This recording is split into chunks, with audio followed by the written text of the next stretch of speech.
So, herzlich willkommen beim Verein Kunst schaffen. Wir sind seit 10 Jahren aktiv, ich habe jetzt sogar nachgeschaut, seit 7 Jahren, seit Dezember 2013 hier in diesem Haus. Und ich freue mich, dass Momadre und die Künstler das erste Mal hier zu Gast sind und hoffe natürlich, dass es sehr oft wiederkommt. Ja, vor allem, wir haben 270 Mitglieder, also da geht dann los. Ja, also dann können wir ohne weiteres einen ganzjährigen Betrieb gestalten. Bei uns ist es immer so, dass hier normalerweise eine Einzelausstellung ist oder eine Gruppe. Drüben gibt es eine Gruppenausstellung und im Keller, der momentan etwas feucht ist und deswegen gar nicht bespielt wird, weil das Hotel eine Zeit lang geschlossen gehabt hat, gibt es dann junge Wilde oder das ist ein Freiraum für Freigeister. Ja, das erste, was wir gemacht haben, nachdem also diese Krise ausgebrochen ist, dass wir versucht haben, den Normalbetrieb herzustellen und einen Charity-Wein aufgelegt haben, weil wir immer so etwas Gutes haben, wie das ist im Keller auch zu erwerben. Und das zweite, was wir gemacht haben, wir haben gesagt, wir steigen, was wir schon vorher vorgehabt haben, auf Kataloge um.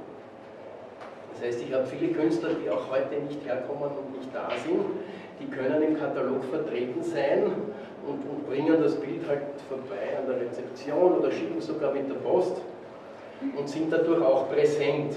Das gibt es zweimal im Jahr und sollte man heuer zu Weihnachten noch dabei sein wollen, dann kann man das jetzt machen und das Thema ist, das ist für mich Weihnachten mit Fragezeichen und Rufzeichen. Und das ist eine Anregung, weil ich ja gerade viele Künstler da habe, also von der Rapidfahne bis zum Fragezeichen bis zum hochkatholischen polnischen Bildchen ist bereits alles vertreten. Gut, damit bin ich auch schon wieder fast fertig. Wir haben am 27.08. Faces of the World, eine Ausstellung in der Bezirksverstehung im 5. Bezirk. Am 1. September Zero Waste, da geht es um die Müllvermeidung in der Bezirksverstehung im 4. Bezirk. Und am 16. September eine Femizidausstellung, auch in der Bezirksausstellung im 5. Bezirk. Die Einladungen liegen hinten und die Details könnt ihr bei mir erfahren. Und damit bist du dran. Okay. Danke, dass du hier bist mit deinen Künstlern und du erzählst jetzt alles über die Künstler, über die Werke. Über mich. Und natürlich über dich.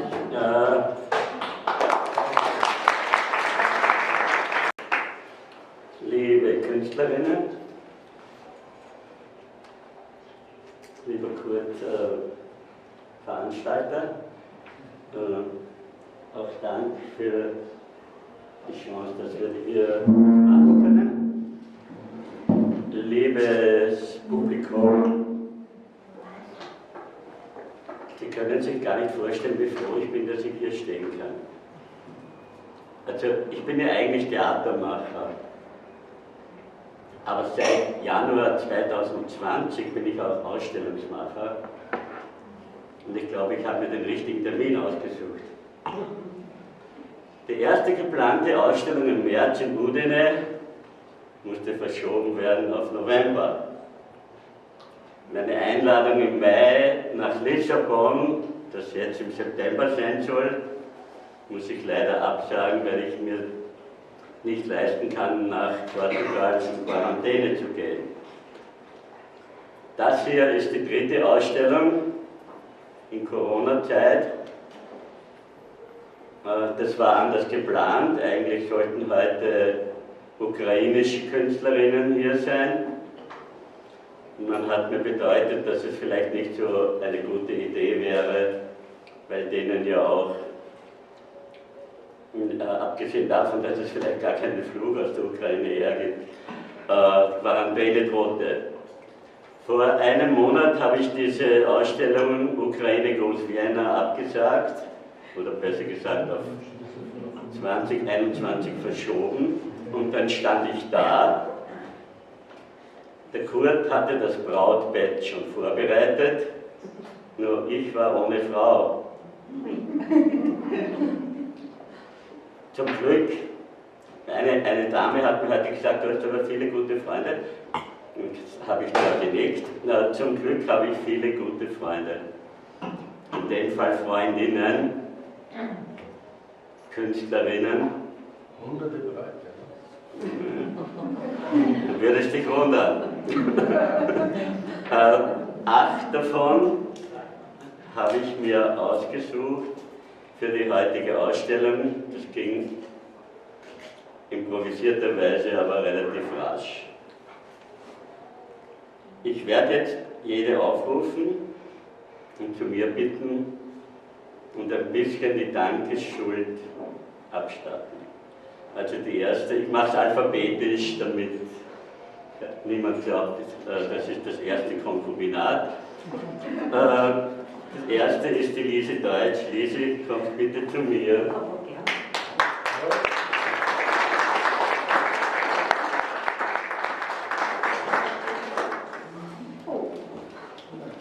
Was schenkt man einer Dame in Corona-Zeit?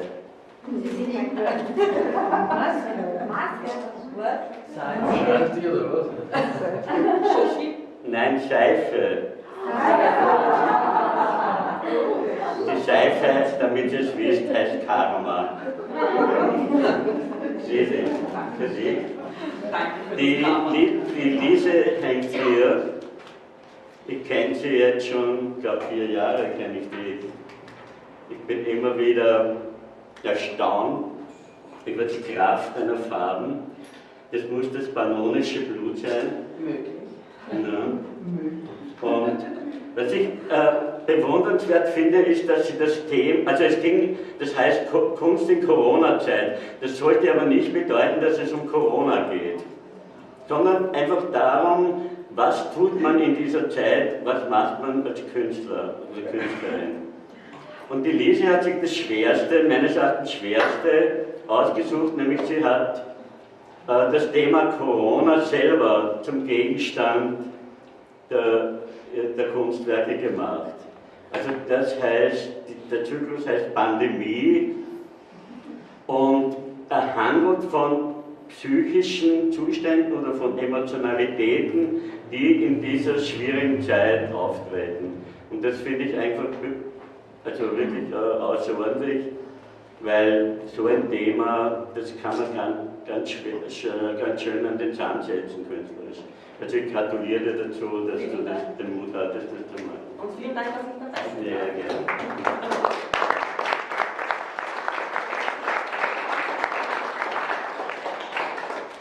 Die nächste ist die Silvia Ehrenreich.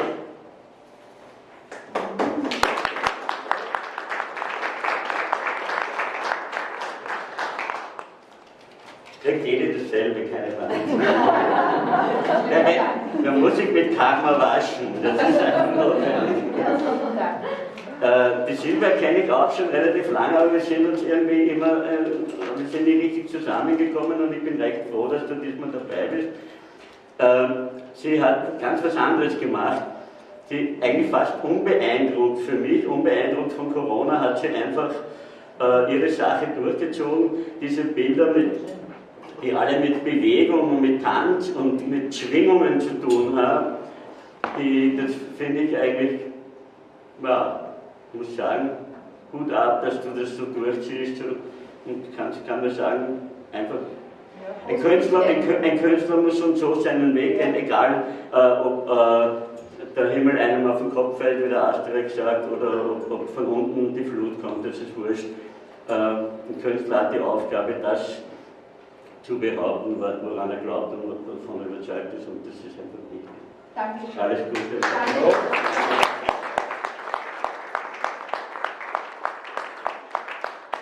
Die nächste ist die Susiane Wittheim.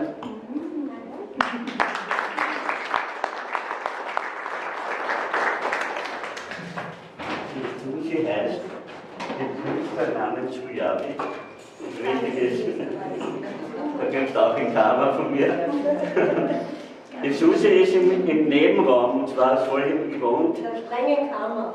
Nein.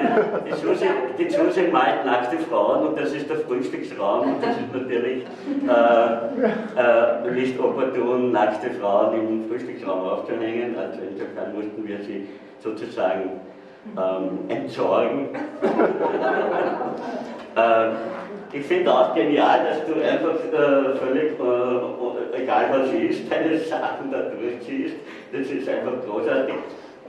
Ich kenne die Susi jetzt 4 Jahre oder 3 Jahre und wir haben uns hier kennengelernt Und ich dachte, ach, was für eine nette Hausfrau macht sie Kunst, wie ich das erste Mal sie sah, und habe ihr das auch schon gesagt. Da hat sie ein bisschen geschluckt. Aber wir haben uns wirklich angefreundet und was ich total toll finde, ist die Schritte, die du weiter unternimmst. Das ist einfach großartig, dass du immer versuchst, neue Techniken dir anzueignen. Und ich finde auch super, dass du wirklich Schritte gemacht hast, weitergekommen bist in deiner individuellen Entwicklung. Und eigentlich sind die gar nicht so repräsentativ für dich, diese nackten Frauen da, die Akte, die du gezeichnet hast, weil ich kenne auch wirklich andere Bilder schon von dir, die, aber wie gesagt, ich bin sehr, sehr froh über deinen Weg. Danke dir. Du begleitest mich jetzt auch schon. Ja.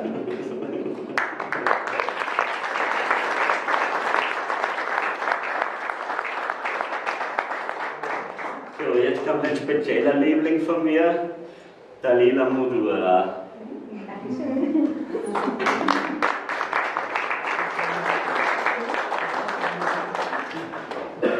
Die Dalila ist Exotin, sie kommt aus Rumänien. Und kriegt auch eine Seite.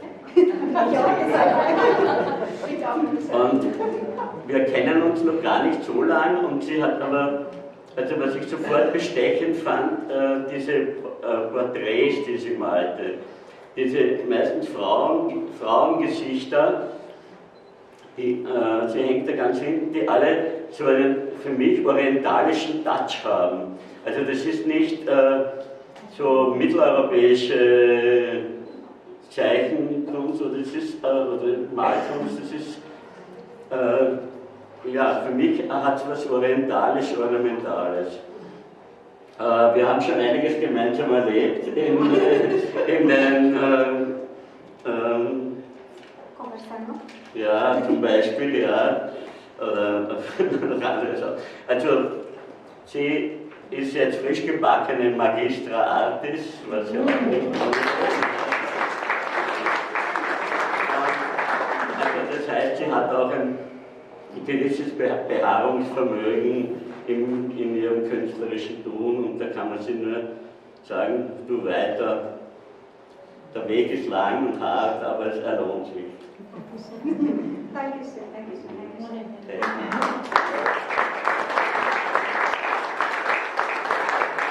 So, die nächste ist die Nada Natsch.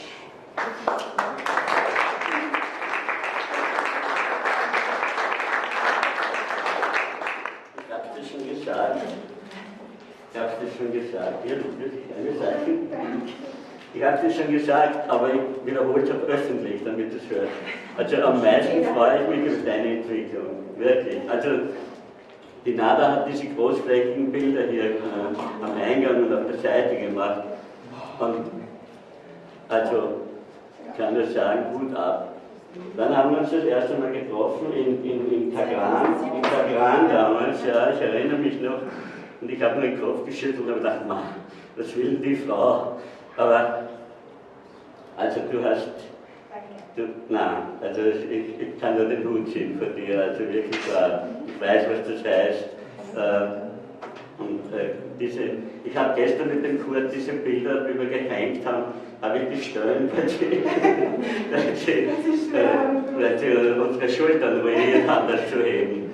Aber es lohnt sich, ich sage nur wirklich, weiter, nicht du bist super, also echt, kann ich sagen.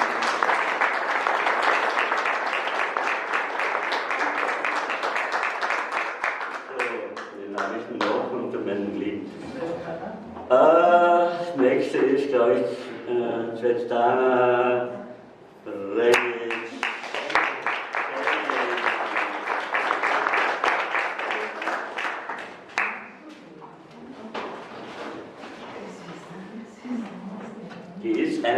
Du bist eigentlich die Letzte, die ich kennengelernt habe. Wir kennen uns ja erst ein paar Monate, gell? Also, ja, ich war sofort begeistert. Du machst auch so große, großflächige und sehr expressive. Also gehörst eigentlich für mich zu den Neo-Expressionisten. Und da du ja auch eine Fremde oder du wurzelst in einer fremden Kultur und irgendwie merkt man es trotzdem, dass du das mitnimmst.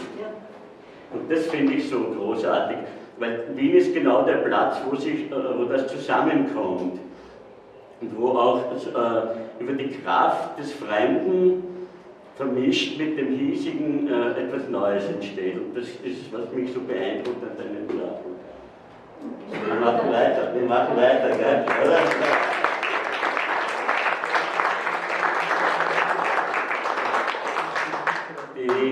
Die nächste Fremde ist die Elena Derzyska, genannt Elise.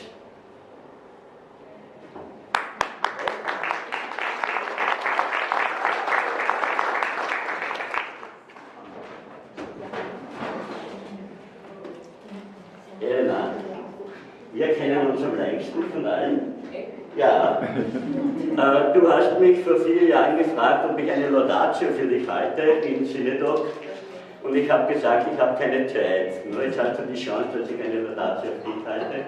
4 Jahre hat es gedauert. Ich bin sehr stolz. Wir haben uns ein bisschen aus den Augen verloren, aber nicht vergessen.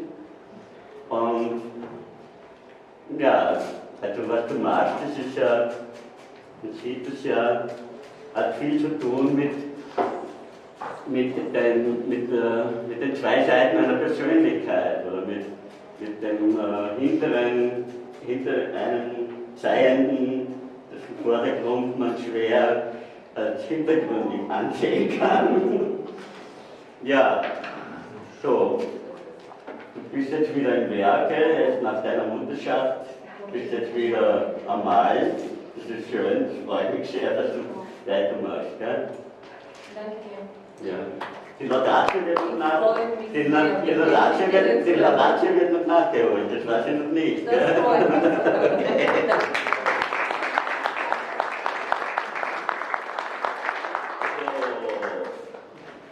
Und jetzt habe ich noch die Alexandra Weinrich, aber ich weiß nicht, ob sie schon da ist, weil die arbeitet nämlich, eine Werktätige in Corona-Zeit. Die Alexandra, genannt The Witch, weil sie einfach die sophistischste ist von allen. Man kann sagen, es ist eine Art von geheimnisvollem Feminismus, würde ich sagen. Sie nimmt einfach die Männerwelt auf die Schaufel und es ist gar nicht einmal so, also ich war bei ihr im Atelier und es ist eigentlich, wir haben die feministischsten, sagen wir, und damit auch die männerkritischesten Dinge haben wir sogar weggelassen. Sie hat auch mit ihrer Kollegin, vom sind wir 8,5, die heißt Maria Magdalena Yannis, eine Griechin, die in Wien lebt, hat sie diese Maskenserie aufgelegt. Das sind mehrere und einige Exemplare davon hat sie uns zur Verfügung gestellt. Also wie gesagt, es tut mir leid, dass sie nicht da ist, dann vielleicht kommt sie noch zum Gruppenfoto. Ne?